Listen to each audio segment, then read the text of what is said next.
The Little Mermaid. Long ago, a merking lived under the sea with his 6 mermaid daughters, who all sang beautifully. "When you are 21, he said, you can go to the surface and see the world above the sea." One by one, the sisters visited the surface. At last, it was the turn of the youngest sister, and the Little Mermaid swam eagerly up to the ocean's surface. On a nearby ship, some people were throwing a party for the handsome prince on board. As the Little Mermaid swam closer for a better look, a storm suddenly tossed the ship from side to side and the prince was thrown into the churning water. The Little Mermaid dived down to rescue him. Swimming close to the land, she gently pushed the unconscious prince onto the beach. His eyes flickered open and he smiled, before closing them again. As she swam away, the Little Mermaid saw some people coming down the beach to help him. So she dived beneath the waves and swam home. The Little Mermaid told her sisters that she had fallen in love with the prince and longed to see him again. "I know where his palace is," said her oldest sister. "I'll show you." After that, the Little Mermaid swam to the surface every day, hoping to catch a glimpse of the prince. "Can I become a human?" she asked her father one day. "Only if a human falls in love with you," said the king gently. But the Little Mermaid could not forget the prince. So she visited the sea witch. "I can make a potion to make you human," hissed the witch. "But I will take your beautiful voice in return. You will only get it back if the prince falls in love with you."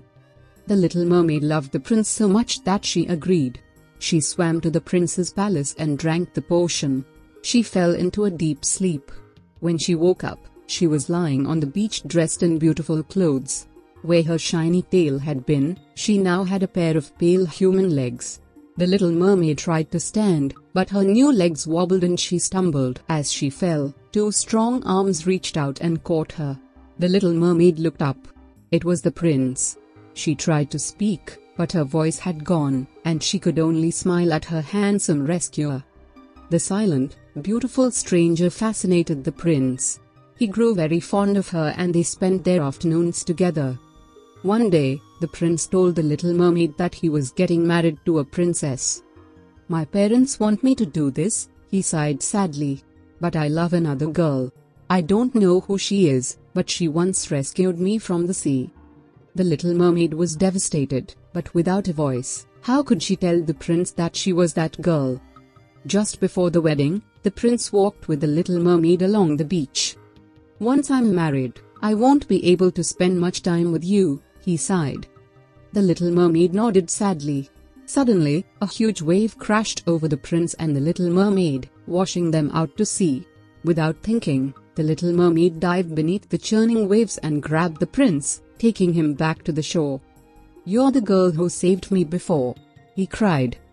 The Little Mermaid smiled and nodded. "I can't marry the princess. I love you," he sighed. "Will you marry me?"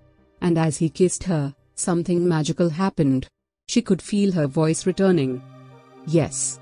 she cried out with joy. The happy couple were married the very next day. The Little Mermaid's dreams had come true, but she never forgot her family, or that she had once been a mermaid. The end.